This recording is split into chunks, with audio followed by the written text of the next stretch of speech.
বন্দ্যোপাধ্যায় আসবো, তারপরে আরামবাগ নিয়ে কথা বলবো। রচনা বন্দ্যোপাধ্যায় 24,000 ভোটে, 24,000-এরও ভোটে এগিয়ে রচনা বন্দ্যোপাধ্যায় হুগলির প্রার্থী।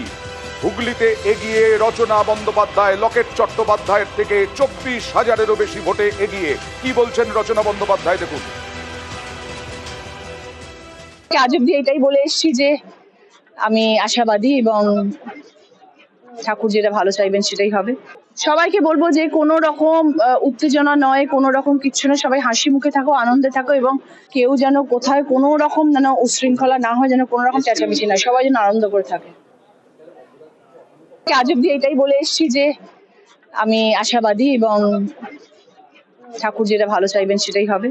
সবাইকে বলবো যে কোনো রকম উত্তেজনা নয়, কোনো রকম কিচ্ছু না, সবাই হাসি মুখে থাকো, আনন্দে থাকো এবং কেউ যেন কোথায় কোনো রকম যেন উশৃঙ্খলা না হয়, যেন কোনো রকম চেঁচামেচি না, সবাই যেন আনন্দ করে থাকে।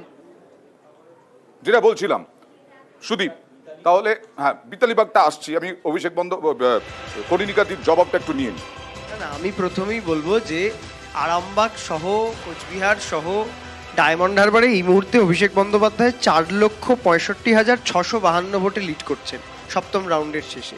এই ভোটটা তো আর দখল করে হয় না। আমি আপনাদের বলছি যে পরাজয়ের পরে মানুষের রায়টা মেনে নিতে হবে। এমন নয় যে শুধু ডায়মন্ড হারবার, সব জায়গায় সিপিএম আজকে থার্ড পার্টি হয়ে গেছে, তৃতীয় স্থানে চলে গেছে।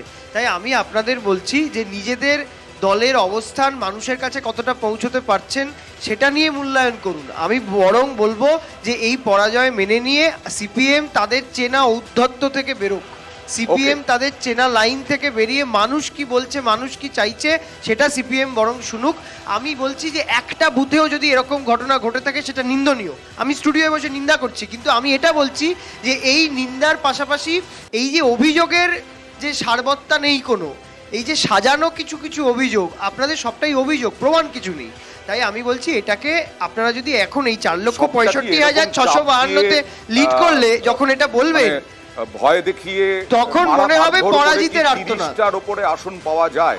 সেটাই বললাম, আমি তো সেই কথাটাই বললাম যে অভিষেক বন্দ্যোপাধ্যায় নেতৃত্ব, ওদের অভিষেক বন্দ্যোপাধ্যায় নেতৃত্ব, জিতবেন এই কনফিডেন্স তো তার নিশ্চিত ছিল, তাহলে কেন এটা করতে হলো? আমি তো এই কথাটা বলছি।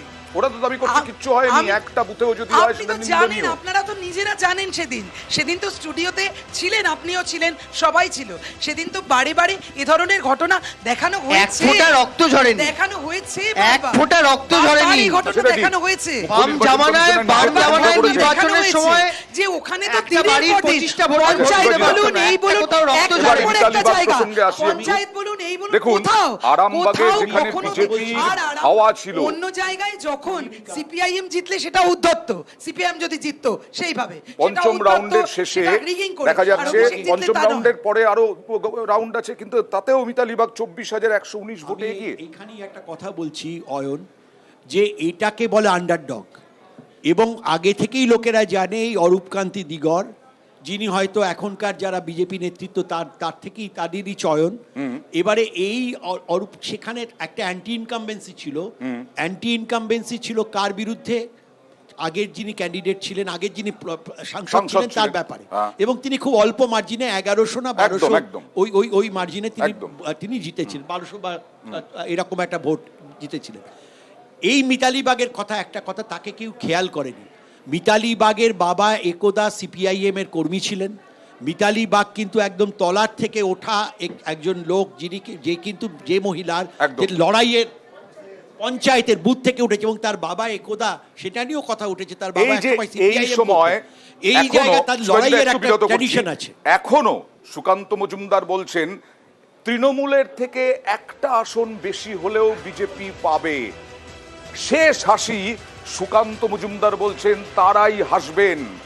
কি বলছেন দেখুন, পাল্টা জয়প্রকাশ মজুমদার। যেটা গোনা হয়েছে মাত্র 25%ও হয়নি, অতএব এটাকে ব্যবহার করে আমাদের বিরোধী পক্ষ অনেক কিছু বলার চেষ্টা করছে। শেষ হাসি আমরাই আসবো। আমি বলছি তৃণমূলের থেকে একটি হলেও আমরা সিট বেশি পাবো। 3টে রাউন্ড আমাকে দিন, আমি এগিয়ে যাব। যেটা আমরা বারবার বলে এসেছিলাম সর্বভারতীয় ক্ষেত্রে এবং পশ্চিমবঙ্গের ক্ষেত্রে সেটা যে ঠিক বলা হচ্ছিল সেটা সত্য প্রমাণিত হয়েছে। নরেন্দ্র মোদীর একাধিপত্যকে প্রতিষ্ঠা করার চেষ্টা করেছিল এক্সিট পোলে। আজকের যে ফলাফল বেরোচ্ছে তাতে প্রথম হচ্ছে পশ্চিমবঙ্গে বিজেপির যে জায়গা নেই সেটা আবার প্রমাণিত হচ্ছে। দ্বিতীয়ত, পশ্চিমবঙ্গে যে সিপিএম এর কোনো জায়গা নেই তাদের শূন্যতার দুঃস্বপ্ন আর কাটলো না। তৃতীয়ত, সারা ভারতের ক্ষেত্রে বিজেপি নিজের সংখ্যার জোরে সরকার গঠনের মতন জায়গায় থাকলো না। যদি বা নরেন্দ্র মোদীর সরকার কোনোভাবে গঠিত হয় রাষ্ট্রপতির কল্যাণে, সেটা হবে অত্যন্ত নড়বড়ে একটা